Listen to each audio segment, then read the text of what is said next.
pose some questions now to the people that have just spoken. So we're going to come to Naomi Frost first. So Naomi, can you hear me? Yeah.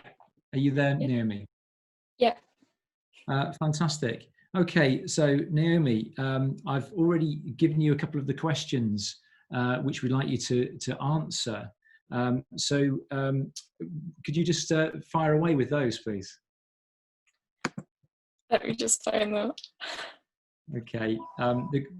One of the questions was how you go about getting a school to really sit up and take notes. So if you've got a young person who is really trying to get their school to take note and allow them to do what you've done at your school, which is get the support of the teachers, the head teacher, and set up an eco council. How can a young person who needs to break through that go about it? What's your recommendation to them?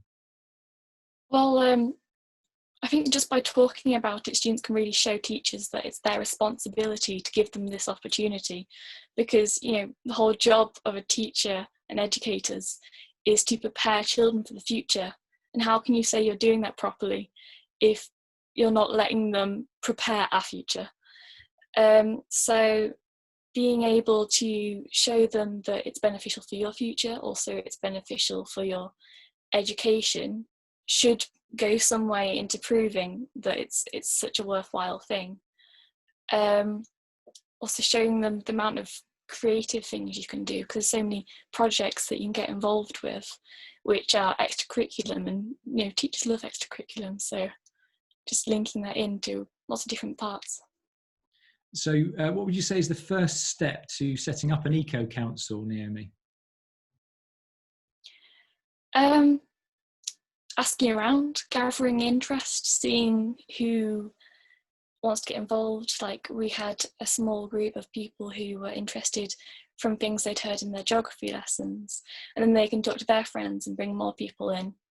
It's really great if you can to find a teacher who will support you in that. But if you can't, there's so many different types of social media where you can try and contact someone who's already done it, to get their influences, and also show the teachers, look, this school did it, why can't we do it?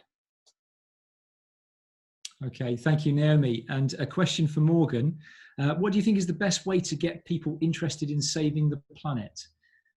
Once COVID-19 is under control, assuming it can be, will we then see a massive sudden increase in damage to environment with everyone rushing about?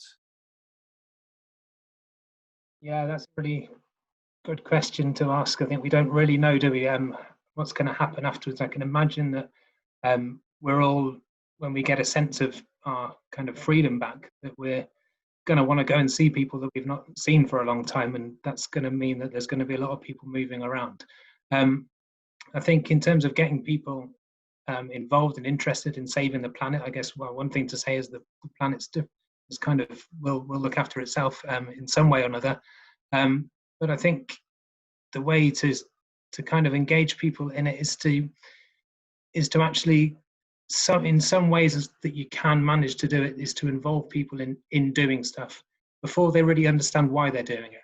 And I think sometimes I think a good example of that is this Zoom. We're using Zoom all the time now for work, and we weren't before. We kind of had to use it, and we were begrudgingly using it. But now we've kind of been forced to use it, and we're all learning how all the different tools work, and we're learning that we can do things like this, and it's improving how we're doing it, and so we can reflect on it.